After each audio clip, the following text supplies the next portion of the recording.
You so very much for welcoming me into your home, into your heart. You know what? When I pray, I just thank God. Lord, thank you for the family that you gave me at the feast. What a privilege it is, really, to be able to share God's message to you. And so, as usual, my prayer is that when you listen to His word today, His blessings will pour upon your family like a river to bless every area of your life. Okay, here it is, our one big message. God is telling you today, are you ready? Open your heart, open your heart. Live in God's generosity. You have to live in God's generosity. Tell somebody beside you, tap that person in the arm and say, live in God's generosity. That's what we're going to talk about. Our key passage for today, if you unpack it a bit, you will be able to pick up three very beautiful little messages. Number one, picture the right portrait. Number two, persist in the right purpose. Number three, pray with the right practice. Okay, here, let's go to number one. I'm excited. Picture the right portrait. Because if there's one thing that this key passage for today teaches us, it gives us this beautiful gift.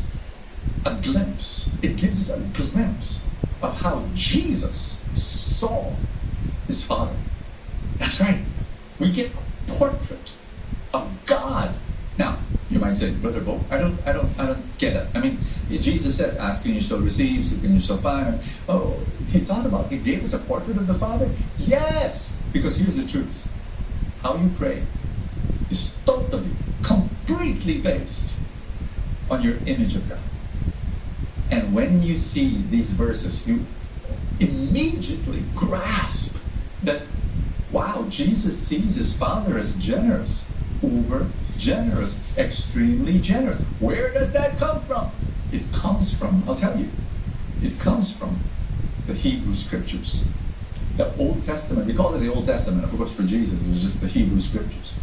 Because if you read the Hebrew Scriptures, it is so obvious that they saw this Father as the host of this extremely abundant universe. Now, we have to go back to the very beginning, Genesis. And this is what a lot of people miss. That when God created Adam and Eve, and He opened up the Garden of Eden to them, He gave them all the fruits and all the trees, except one. All the trees. So if there were 10,000 trees in the Garden of Eden, God says to Adam and Eve, enjoy 9,999 trees, except one. But, of course, you know the story. Chapter 3, book of Genesis. What does it say? The devil says, did God really say you must not eat the fruit from any of the trees in the garden? What's this? What's this verse? It's a lie. Did you notice that? The devil was lying. Because it's clear. You read the verses before that, just one tree. But no, the devil makes it appear that God is saying, withholding. Oh, isn't this the story of every temptation that we go through? Whenever the devil tempts you to sin, whether it be to lust or to greed or to selfishness or to pride, he will first of all insert in your minds this insidious thought that God is stingy. And man, sometimes it works. Sometimes it works, The devil is able to convince us, oh, you want that thing? Hey, you want that thing? God won't give it to you. Oh, no, you better take matters into your own hands. Yeah? Steal if you have to, lie if you have to, cheat if you have to, violate some laws if you have to, because God's not giving it to you, man. At its core, sin is a lack of trust in God's generosity. Now, this story gets repeated in the second generation in the book of Genesis, the kids of Adam and Eve. There's this story of Cain and Abel, and they were offering their sacrifices to God. God rejects the offering of Cain, the older brother, and accepts the offering of the younger brother, Abel. Why? The author does not say. And theologians, over the past 2,000 years would rack their brains and they have all these guesses. Can I say this to you? This is my personal opinion. The purpose of the story is not to tell you the why, but the what. That this happened. And if you read what God tells Cain, then you will say, the why is not important. No, it's not. Because listen to me, isn't this our story too? Have you not come before the Lord and say, Lord, why don't you bless me? I pray a lot, I work a lot, but you don't favor me with success. It's like my offering is not accepted. Why, Lord? Isn't that the story of our lives? But here, I want you to listen very attentively to what God tells Cain. So Cain is angry. Why is my offering not accepted? Oh, my brother's offering is accepted. And then he's so angry, and then this is what God tells Cain. Why are you so angry? The Lord asked Cain.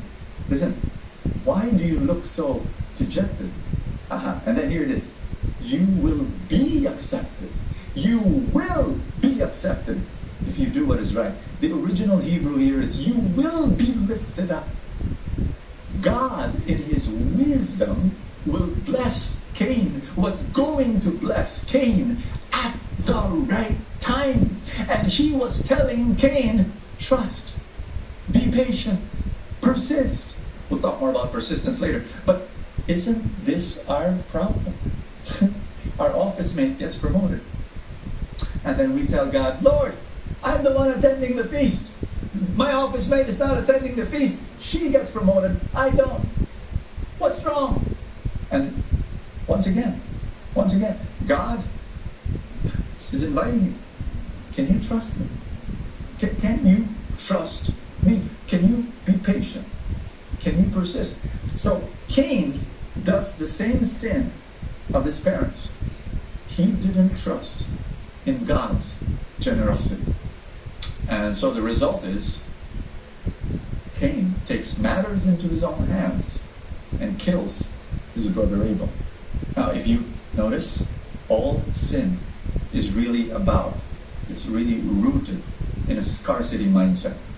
Evil will always point out to you, magnify to you, the one thing that you lack, the one tree, and covers up the fact that you can enjoy 9,999 blessings. Isn't scarcity the reason why there's war? Think with me. Why do countries go to war? Because they fight over scarce resources, what they think is scarce resources, and they do not see the generosity of God. How many people died in World War II? Let me give you some perspective. How many people died because of COVID? 650,000 people. How many people died in World War II? 85 million people. But if we start trusting in the extreme generosity of God, that He is generous, there is no scarcity, there is extreme abundance, then we won't need to fight. Which brings us to message number 2. Persist in the purpose. Persist with the right purpose. Let's read our key passage again. Jesus said in verse 7, keep on asking. Did you notice that? Keep on seeking. Keep on knocking. Hello? It's persistence. You don't ask or, once or twice. You don't seek once or twice. You don't knock on the door and then leave right away when nobody answers. No, you stay there. You persist. The secret to success is no secret at all. It's not. It's an open secret. Your mom taught you that. Your grandmother taught you that. Your kindergarten teacher taught you that. You just don't stop. You just keep on keeping on. Talent is way overrated. A lot of people think that success comes from talent. Can you look around? There are so many talented people who have not achieved anything because they do not have persistence. Persistence trumps everything. You go back to the story of Cain. He sacrifices to God. God rejects him for one reason or another. What do? If you trust in God's generosity, you will persist. You do something so that your offering gets accepted. You adjust, you change, you do something. And then you offer again, and you offer again, and you offer again. Here's my point, and I want to say this, that when you persist, one of the gifts that you receive is clarity. When you persist in your purpose, you clarify your purpose. And I think a lot of people do not achieve anything in this world. You look at them and it's because they're fuzzy in their purpose. I'm reminded of this story. When I was a first-time dad and I had a 3-month-old baby, for the very first time, I was responsible for a baby, for a human being. That's horrifying. Especially one day, at 3 a.m, he starts crying and does not stop. No. We go there, my wife and I, and we give him milk, and what does he do? Wah! And then we carry him, cradle him in our arms. What does he do? Wah! We put aceite de manzanilla in his stomach, for non-Filipinos, never mind. But that's what we rub when we think maybe his stomach problems. Wah! What else do? We make him burp. Wah! Nothing worked. He was crying his head off. After 30 minutes of non-stop crying, in desperation, I knelt down in front of his crib, and through the bars, I said, baby, just tell us what you want. Tell me what you want. What do you want? What do you want? I'll give it to you. And of course, what did my baby say? Wah! The reason why I shared that story with you is because, let me say this to you, that the world has been given to you by God to manage, to have dominion over the earth. And the universe is like kneeling in front of you and saying, what do you want? What do you want? We'll give it to you.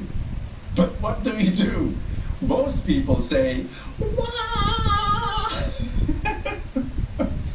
I want you to know that this is crazy, but a lot of people don't know what they want. And sometimes we're conflicted with our purposes. I remember many, many years ago, I wanted to be a missionary. And so I prayed, Lord, I want to be a missionary. I want to serve you for the rest of my life. But I would be meeting, poverty and meeting poor people, and I wanted to help, so I wanted to earn some money. And so I said, how can I do that? I'm a missionary, but I want to become a millionaire. Conflict.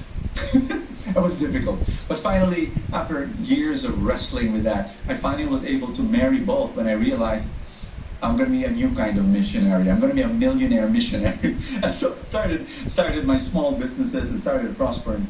I'll give you another example, very common. I meet people, single people, who want to get married, but they're afraid of problems in marriage.